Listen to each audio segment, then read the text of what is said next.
EMF Records. Des envies, il t'envie, car t'as juste envie. Une vie, la survie, naufrage et exilé. Un espoir, laisse-moi voir mon reflet dans le miroir. Sans douter, il s'agit d'y croire avant de le... Salut à tous, c'est Kevin et vous êtes sur Urban Time TV. Bienvenue en Belgique, dans le pays de l'Afrique, n'est-ce pas? Et nous sommes ici avec Louda qui est manager. Comment tu vas? Je vais bien et toi? Oui, ça va, merci. T'as le pays de la moule, c'est vrai? Moule frites, voilà, on fait une combinaison. Stromae, c'est vrai qu'après c'est un peu Belgique, c'est moule frites, Stromae. J'aimerais savoir un petit peu qu'est-ce qui se passe concrètement sur les scènes bruxelloises ici. Moi, ce qui marque en général les Belges, c'est le festival Couleur Café, qui réunit surtout des artistes nationaux et aussi internationaux. Ça permet de faire certaines collaborations en backstage, ça se passe chaque été, et c'est vraiment chouette. D'accord, donc du coup, vous conseillez d'y aller, quoi, c'est ça? Voilà, Couleur Café. Il faut venir Couleur Café, n'hésitez pas. Moi, j'aimerais savoir un peu si tu pouvais nous décrire ce que c'est que le métier de management, en fait, s'il te plaît.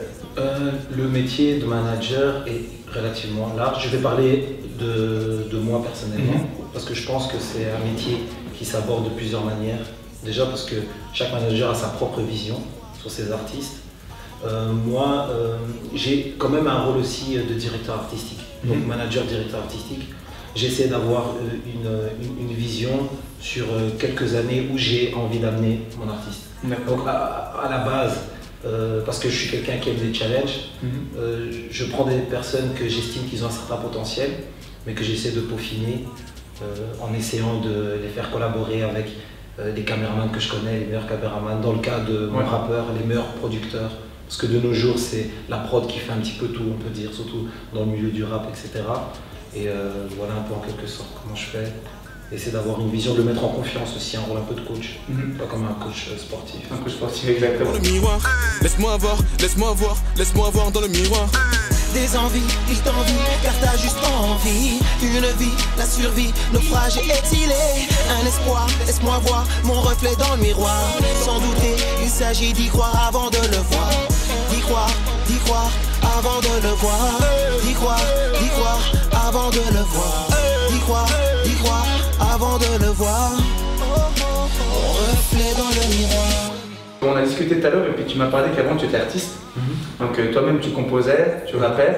Et moi j'aimerais savoir en fait comment tu es passé de l'autre côté de la barrière. Est-ce qu'un matin tu t'es levé dans ton lit et puis tu t'es dit tiens, j'ai envie d'être manager, stop, je mets tout de côté et je change de bord. Mais en fait, qu'est-ce qui m'a fait faire ce déclic? Il est relativement simple.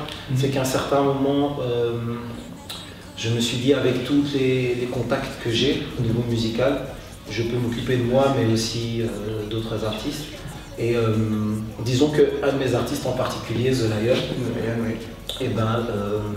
je trouvais qu'il avait un certain potentiel que j'aurais pu beaucoup plus exploiter. Et le problème c'est que moi, si maintenant je m'occupais de ma carrière en même temps, j'allais lui donner moins de force et moins de focus sur lui, donc je ne pouvais pas faire les deux en même temps. Après on ne sait jamais, peut-être un jour je sortirai quelque chose, mais de nos jours je m'occupe de lui.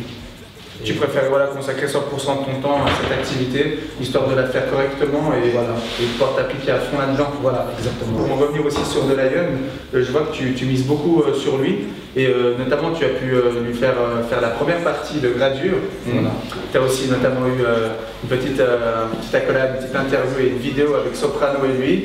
Et du coup, moi j'aimerais savoir un peu comment tu te démerdes pour pouvoir justement avoir ces artistes. Est-ce que c'est toi qui les appelles ou bien c'est eux qui te contactent? C'est quoi un peu ta botte secrète? En fait, honnêtement, il n'y a pas de botte secrète, c'est la galère. C'est ça, mais c'est pour tout le monde la galère. Mais on charbonne. À la base, j'ai organisé des événements en fait, j'ai fait des soirées, donc j'ai toujours eu des contacts avec des bookers qui bookaient des DJ et des artistes. Donc en général, je prends contact par mail avec les managers des artistes. D'accord.